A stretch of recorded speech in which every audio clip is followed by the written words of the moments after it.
Ciências, capítulo 1, livro 5, unicelulares ou multicelulares. Página 292, aí o conteúdo mesmo começa na 294. Você lembra o que é uma célula? Se fôssemos desmontar uma pessoa, um animal ou uma planta, a menor parte que encontraríamos funcionando seria o que chamamos de célula. E no corpo humano encontraríamos. E no corpo humano há vários tipos de células: células do coração, células do intestino e células do osso. Então vamos lá. Se fôssemos desmontar uma pessoa, um animal ou uma planta, a menor parte que encontraríamos funcionando seria o que chamamos de célula. E no corpo humano há vários tipos de células. Aqui são alguns exemplos. Aqui é a célula do coração, célula do intestino e célula do osso.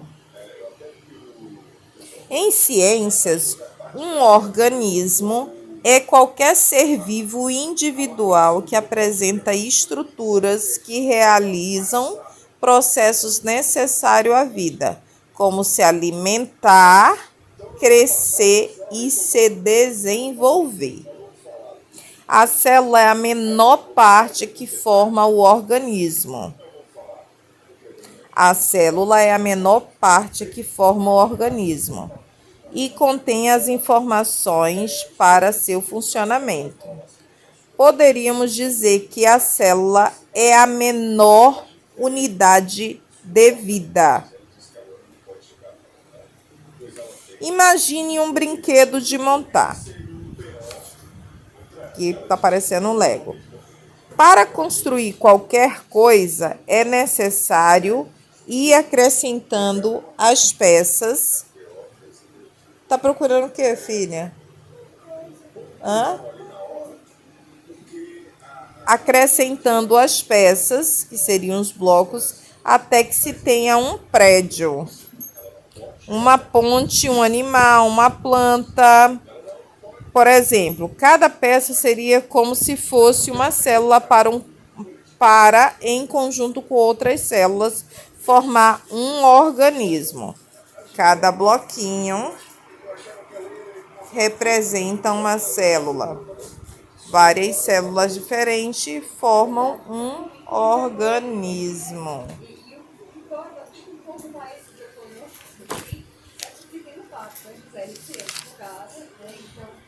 Como podemos ver as células? As células são muito pequenas e não é possível enxergá-las olhando a olho nu, olhando daqui. Para observá-las é necessário o uso de um instrumento especial que aumenta a imagem, o microscópio. Aqui tem alguns tipos, né? A invenção desse aparelho foi essencial para conhecermos as células e os seres microscópicos, como as bactérias. Em alguns microscópios é possível ver apenas as células. Em outro podemos ver unidades menores que formam as células, conhecidas como organelas celulares. Vamos repetir. Em alguns microscópios é possível ver apenas as células. Em outros podemos ver as unidades menores que formam as células, que também são conhecidas como organelas celulares? Isso aqui é pergunta de prova.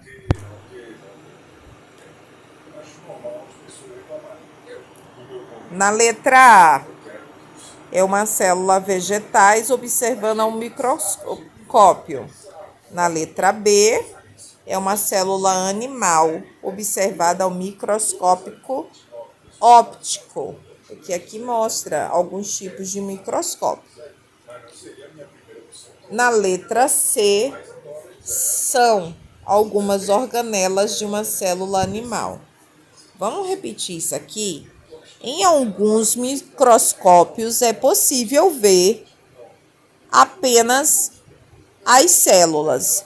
Em outro, podemos ver unidades menores que formam as células, que também podem ser conhecidas como organelas celulares. Outro instrumento que pode ser utilizado para algumas observações simples é a lupa. Não é possível enxergar células, mas podemos visualizar os animais e as plantas em tamanho maior. Aqui mostra uma criança utilizando a lupa para observação na natureza. O animal aumentado com a lupa. A lupa tem que ter muito cuidado por causa do reflexo do sol e é perigoso. Aqui, ele pede na página 296, para realizar essa atividade, você precisará de uma lupa. Escolha um animal ou um objeto pequeno para observar. Desenhe no espaço indicado o que observou com a lupa. A imagem normal, E aqui você desenha a imagem como você vê na lupa, que é igual essa imagem, Só que você vai observar uma outra coisa. Seres unicelulares. Agora que já sabemos o que é uma célula e como ela pode ser observada, vamos conhecer o que elas podem formar. Existem alguns seres vivos formados por uma única célula.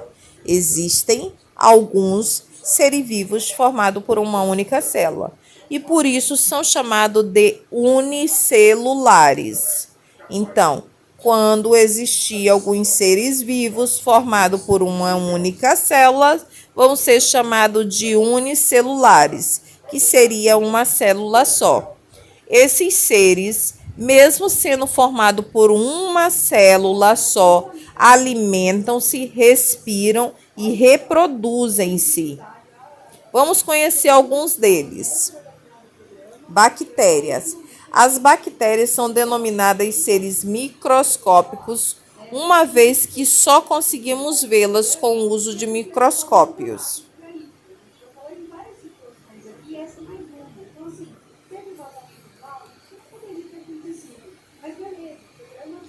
Cada bactéria é formada por uma única célula e por isso é um ser unicelular. Existem algumas bactérias que vivem no intestino do ser humano. Em condições normais, esses seres desempenham funções para nos protegermos e termos boa saúde. Você já ouviu falar de probióticos ou leite fermentado? O leite fermentado é aquele chamequinho que você gosta. São organismos unicelulares utilizados de diversas maneiras para melhorar o funcionamento do intestino e a saúde do organismo.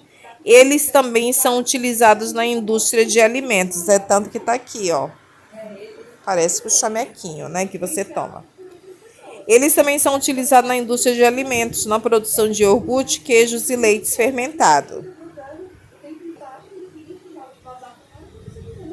Também existem bactérias que não são boas para o nosso organismo, pois nos causam doenças ou incômodos. São as denominadas bactérias patogênicas. Como não enxergamos esses seres, é importante termos atenção com a higiene, lavar as mãos, sempre que for necessário, especialmente antes das refeições e após utilizar o banheiro. Após você vir da rua, após você deve-se hoje, principalmente depois do Covid, deve-se evitar tocar em qualquer lugar, principalmente fora de casa. Como, por exemplo, você vai no Ceasa, você não pode ficar tocando naquelas barras. Você tem que. As barras são para você se proteger na hora de descer, subir a escada ou uma rampa. Porém, imagina, passa mais de 500 pessoas por dia no Ceasa. Isso eu estou botando a quantidade mínima. Aí, aquelas 500 pessoas pegam naquela barra. Você pega e depois você leva a mão na boca. Você já está adquirindo uma bactéria. Qual o tipo a gente não sabe, tá? Fungos. Nesse grupo diversificado de seres vivos, há as camadas leveduras. Nesse grupo diversificados de seres vivos, há as chamadas leveduras, que são organismos unicelulares. Nesse grupo dos fungos diversificados de seres vivos, há as chamadas leveduras, que são alguns organismos unicelulares. Algumas leveduras são benéficas e utilizadas na indústria para a fabricação de pães e remédios. Porém, também existem as leveduras causadoras de doença. Imagem do microscópio de leveduras. Página 297. Vamos para 298. Aqui é uma atividade para você fazer. Eles estão pedindo aqui na página 298. Por que os pães crescem? Nesse experimento simples, vamos ver o crescimento de um tipo de fungos de microscópios, as leveduras utilizadas na fabricação de pães. Material: um pacote de fermento biológico seco, um recipiente com tampa, 100 ml de água morna, 2 colheres de sopa de açúcar e 1 colher de sopa. Aí ele não fala de que é essa colher de sopa. Acho que é o material, né? Coloque um pouco de água no recipiente, acrescente um pouco de fermento biológico e mexa bem. Adicione 2 colheres de açúcar, feche o recipiente e deixe em um local seco por aproximadamente 30 minutos. Após esse tempo, abra a tampa do recipiente, observe e responda: o que aconteceu? Você consegue visualizar o açúcar? O que aconteceu? Página 299. Protozoários. Protozoários são todos os seres vivos desse grupo e também são unicelulares. Protozoários, todos os seres vivos desse grupo são unicelulares. Então, todo protozoário é unicelular. A maioria é de vida livre, isto é, não causa doença nos seres humanos e em outros animais. Porém, outros são causadores de doença. Em geral, vivem em ambiente aquático ou solos encharcados. Protozoários são todos os seres desses grupos, ou seja, os protozoários são unicelulares. A maioria é de vida livre, isto é, não causa doença nos seres humanos e em outros animais, porém, outros são causadores de doença. Em geral, vivem em ambiente aquático ou solos encharcados. Aqui mostra, né, um tipo, né, que é a guardia, né, ameba. A ameba, ela é transmitida até pela água, ou se você sentar no mesmo vaso que pessoas, né, têm, ou, né, ou não higienizado. Paramécio, entendeu? Então, aqui são 3 tipos de, né, de protozoários tipos de doenças que podem ser causadas de forma aquática, né? A giardia e a ameba são organismos que se instalam no intestino humano, causando dores abdominais, diarreia, entre outros sintomas. Podemos ser contaminados por estes protozoários quando nos alimentamos de frutas e verduras que não foram lavadas corretamente ou quando tomamos águas contaminadas com a presença desses seres. O paramécio, por sua vez, é um protozoário que não causa doença nos seres humanos. Então, o paramécio ele é o único que não causa doença nos seres humanos. Aqui do grupo do protozoários. Então, também aqui o paramécio, na última palavrinha parece médio. Uhum. Aí, algas.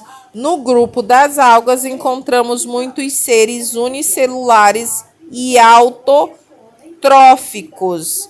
No grupo das algas encontramos muitos seres unicelulares e autotróficos.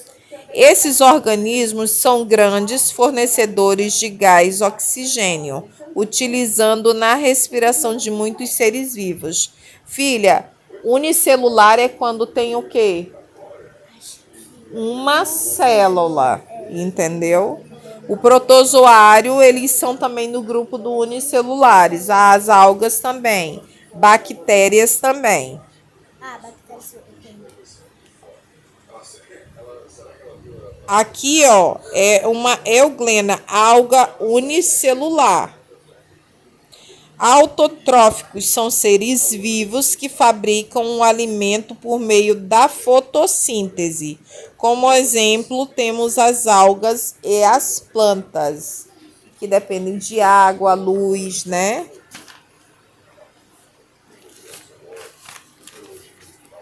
Vamos lá para a página 300, capítulo 1 de Ciências.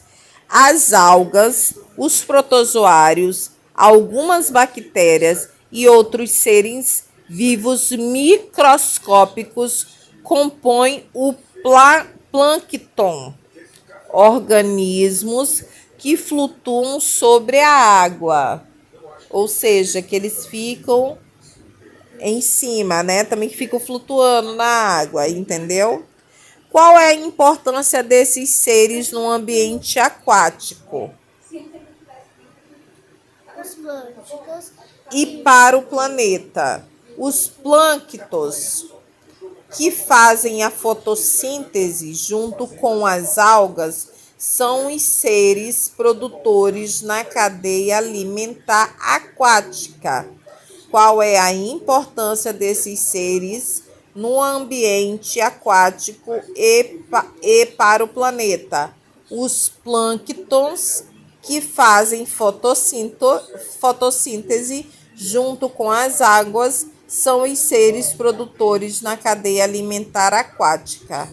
Esses seres vivos garantem o equilíbrio desses ecossistemas. O plâncton é formado por diversos seres microscópicos, seres multicelulares. A maioria dos seres vivos são formadas por duas ou mais células. Os seres multicelulares são formados por duas ou mais células e assim são chamados de multicelulares ou pluricelulares. Nesses seres, as células unem-se e formam tecidos e órgãos que trabalham junto em sistemas compondo o organismo.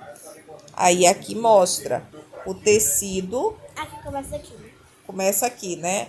Aqui mostra a unidade, a célula, né? Que é a unidade funcional dos seres vivos. Daqui vem o tecido, que é o conjunto de células que fazem a mesma função. Então, célula, tecido, órgão, sistema e organismo. Aí vamos falar, a célula é a unidade funcional dos seres vivos. O tecido, a etapa de cada um. é o conjunto de células que fazem a mesma função. Órgão, conjunto de tecidos. Sistema, conjunto de órgãos que trabalham juntos. Organismo, conjunto de sistemas formado por milhares de células. Há uma grande diversidade de seres multicelulares, como alguns fungos e algas, todas as plantas e todos os animais. Observem que não encontramos seres multicelulares em bactérias e protozoários. Então, não existe células multicelulares em bactérias e protozoários. Aí, página 301. Veja exemplos de seres multicelulares. Algas multicelulares, fungos multicelulares, plantas. Devagar. Vamos começar de algas multicelulares. Fungos multicelulares. Plantas. Existem árvores gramíneas. Gramíneas. Gramíneas, como falar. E musgos. Sobre rochas. Ai, aranha. Ai, a gente escreve. Lombriga. Eu nunca ouvi falar. Filha, lombriga seria um tipo de verme que ela pode ser adquirida de várias formas. Por exemplo, quando a gente vai no Ceasa, a mamãe sempre fala para você não toca em nada. Ou quando a gente vai numa loja, a mamãe fala não toque em nada. Tu imagina, tu acha que só tu que tá tocando ali naquele corrimão, naquela barra de ferro. Mas vamos supor que passou mais de 500 mil pessoas, estou botando por baixo, e todas pegaram ali. Todas aquelas mãos a gente não sabe de onde veio, que é de onde pegaram. Aí você pega naquelas barras, você bota na boca, daqui a pouco você coça o olho. Depois pode dar bactérias e aí pode virar uma lombriga, entendeu? Sai desse jeito, sai desse jeito mesmo aqui. Antigamente era muito comum, tá? Esquilo. E o esquilo. Então, aqui são alguns exemplos de seres multicelulares. Aí, aqui vem, na página 301, observe a imagem a seguir, para você fazer alguma atividade. Aí, a gente vai para a página 302, que tem várias perguntas. Eu vou deixar aqui para você ir olhando, né? O que são os seres multicelulares que você consegue identificar. A gente acabou de ver, né? Citar alguns exemplos. Observe a cadeia alimentar de um ambiente marinho e responda. Algas, crio e baleia azul. Diferencie os unicelulares dos multicelulares. Unicelulares são aqueles que possuem uma única célula. Multicelulares são aqueles que possuem mais de uma célula, entendeu? Qual a importância das algas marinhas para o planeta? Garantir o equilíbrio desses ecossistemas, porque a cadeia alimentar cria as moslactoques. Não tô entendendo sobre isso, não. Depois, a gente acabou de ver aqui, a mamãe só não vai voltar, porque isso aqui é perguntas. Então, daí você vendo o conteúdo, você vai saber responder. Se o número de algas desse ecossistema diminuísse, o que aconteceria com a cadeia alimentar? No caderno 1 do 4º ano, estudamos sobre a cadeia alimentar, isto é, a interação entre os seres vivos para conseguir o alimento. Página 303. Aí, comparando os organismos com as construções de blocos de montar, o que cada peça representa, explique. Né? Aqui representa, né, uma célula, e aí também representa multicélulas, né? Porque tem mais de uma, né? Desenhe um ser unicelular e um multicelular. Lá atrás tem o que é uma célula unicelular e o que é, né? Observe a ilustração que mostra um ser probiótico vencendo a batalha contra os seres patogênicos. Em seguida, responda as perguntas. Os probióticos são quem? Aqueles que eliminam as bactérias ruins. Ajudam, né? Uhum. Por exemplo, na indústria existe o quê? Existem medicações, existem também Injeções. alguns produtos que ajudam nesse combate a bactérias, como, por exemplo, o chamequinho. Ele ajuda a interferência da diarreia. Da Isso, diarreia. ele ajuda. Que tipo de seres vivos são? Onde eles vivem? Aí vem a questão número 4. A parte de questões a gente vai pular. E assim a gente finaliza o capítulo número 1 de ciências.